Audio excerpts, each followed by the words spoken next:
Nessa aula a gente vai começar o assunto de lugar geométrico das raízes.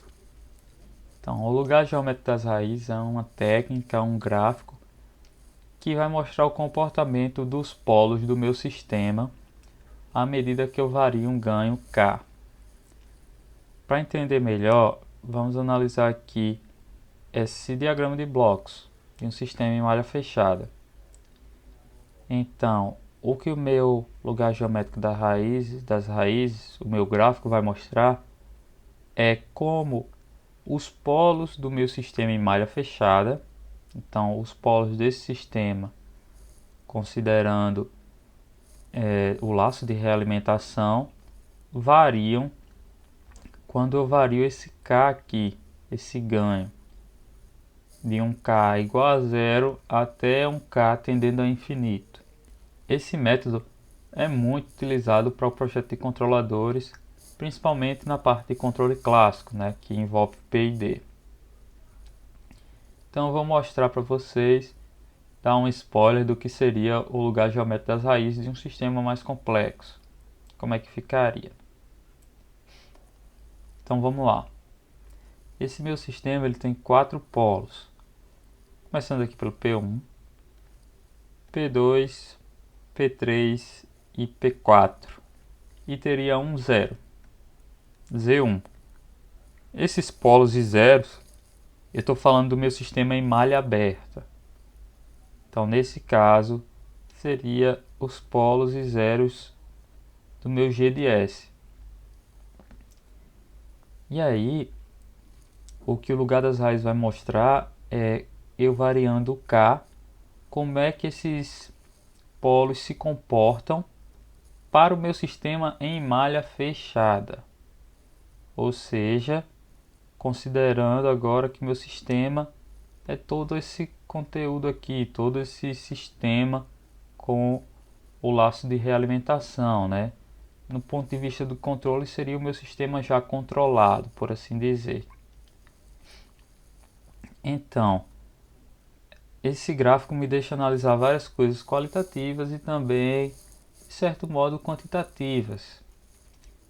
Percebam que quando K igual a zero, minha malha fechada vai ser igual à malha aberta. Então, os polos vão estar nessas posições do X e os zeros das bolinhas. À medida que esse K vai aumentando, vai saindo de zero, eu tenho essa trajetória que o polo faz. Então, para cada valor de K, K igual a 10, por exemplo, P3 vai estar aqui, P4 vai estar aqui, o P1 ele está andando aqui, ele vai vir para cá, P2 para cá, e assim sucessivamente. Então, não é um valor de K que vai fazer, K igual a 2 faz essa trajetória, não. K igual a 2 é um ponto que vai marcar aqui posições dos meus polos. Essa trajetória ela nasce quando eu vario K de 0 a infinito. Aí vamos lá. O que é que eu consigo obter, por exemplo, aqui, olhando rapidamente, sem analisar muito, de forma qualitativa? Olha, eu sei que o meu P1 aqui, você está vendo que ele está na origem, Então, esse meu sistema, tanto de malha aberta como de malha fechada, que são iguais para K igual a zero, eles não ficam estáveis, porque eu tenho um polo na origem. Mas é tranquilo, porque à medida que eu aumento o K, esse meu polo ele vai vir para essa região de estabilidade. Por outro lado, o P3 e o P4, a condição inicial deles é estável, mas à medida que eu aumento o K, o que é que vai fazer? Eles vão tender a passar para esse plano do lado direito, para a região de instabilidade.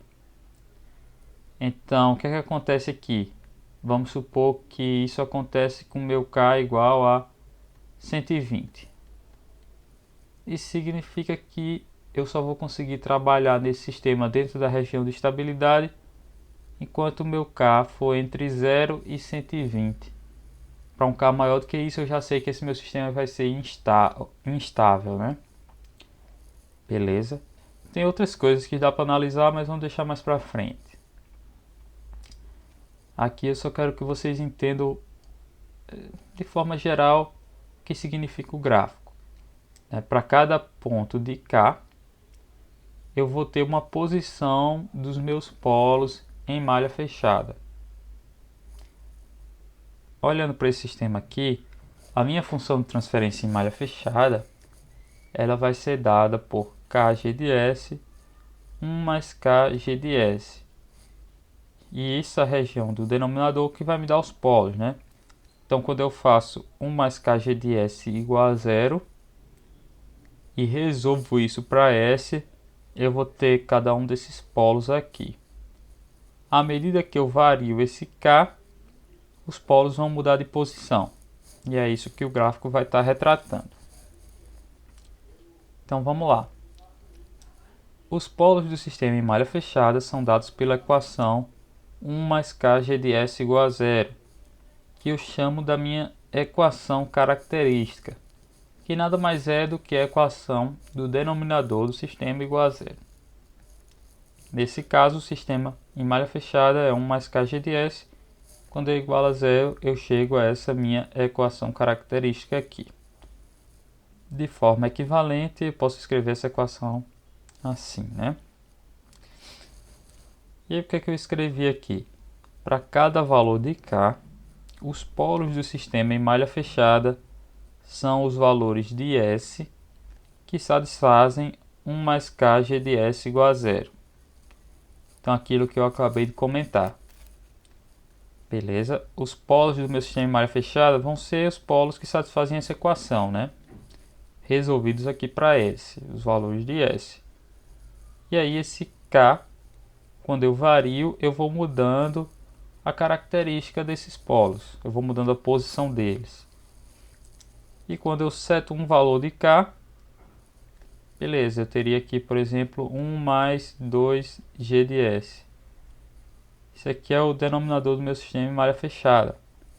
E aí os valores de S que satisfazem essa equação igual a 0 vão ser os polos do meu sistema para esse valor de K. Quando eu tenho exemplos bem simples, né, primeira ordem, segunda ordem no máximo, eu consigo resolver isso analiticamente. Olha aqui. Nesse caso eu tenho um K sobre S e 1 sobre S mais 1 fechado aqui no laço de realimentação.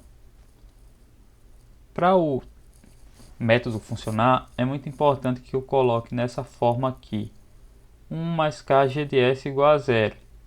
Mesmo que esse G de S não seja necessariamente o que aparece aqui nesse bloco.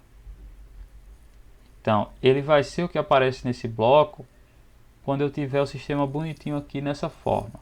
Um K sozinho e um G de S sozinho e só isso de bloco, com um laço de realimentação.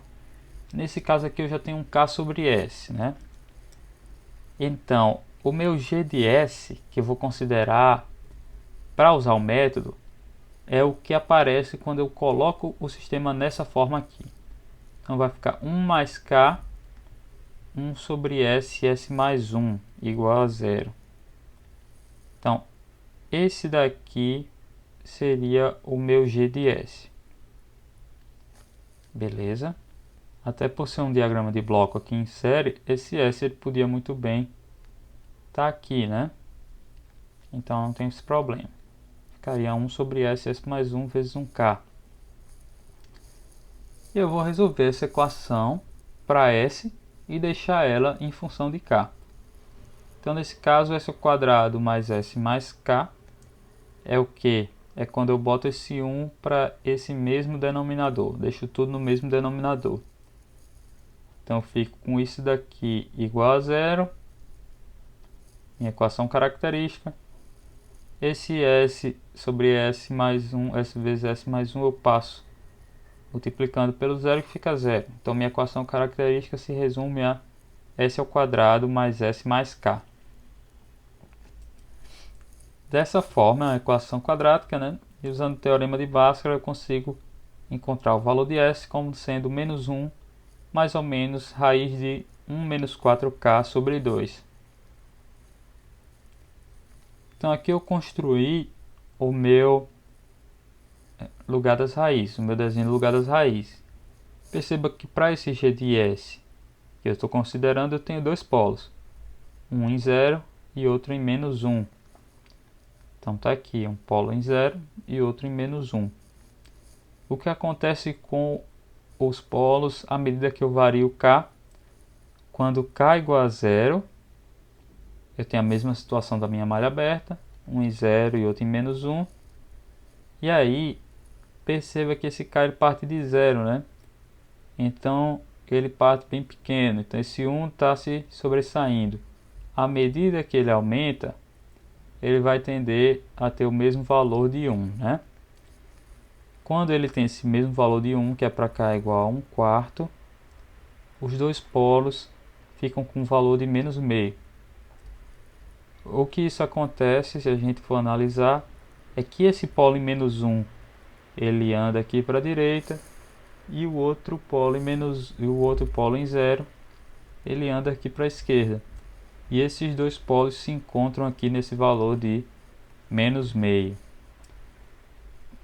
Nesse caso aqui, essa minha raiz vai estar igual a 0.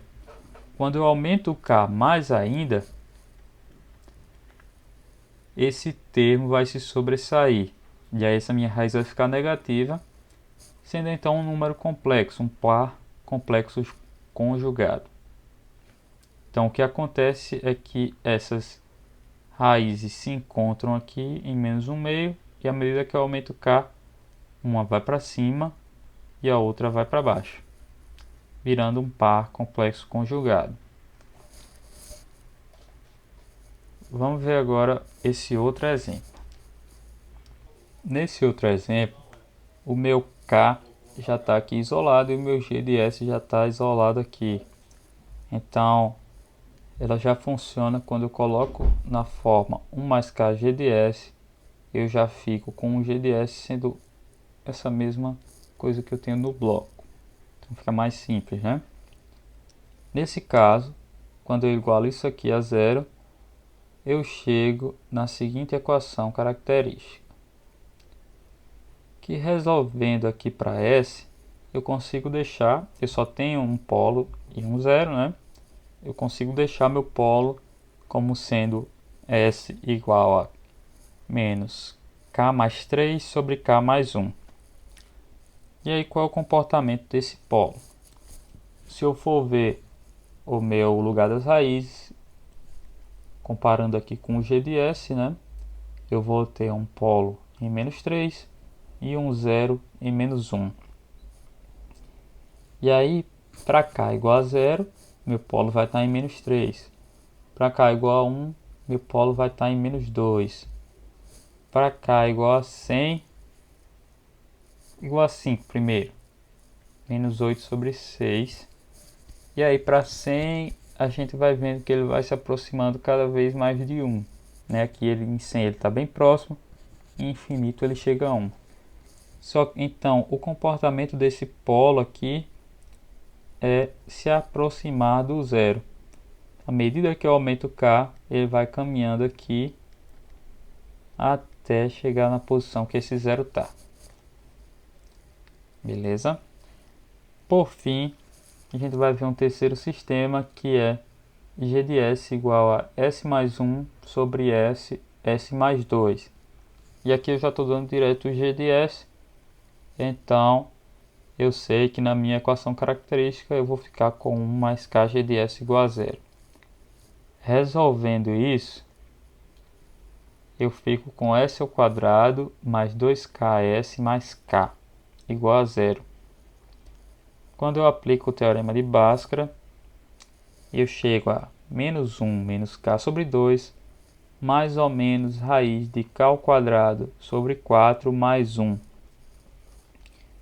Então, o que é que acontece? Quando eu desenho o meu lugar das raízes, eu vou ter dois polos aqui. Um em 0 e um em menos 2. Então, aqui meu polo em 0, aqui meu polo em menos 2.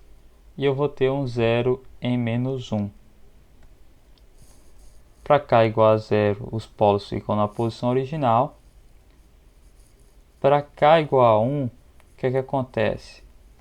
Esse polo que está em zero, ele fica menos 3 meios mais raiz de 5 sobre 2. Então ele está andando nessa direção.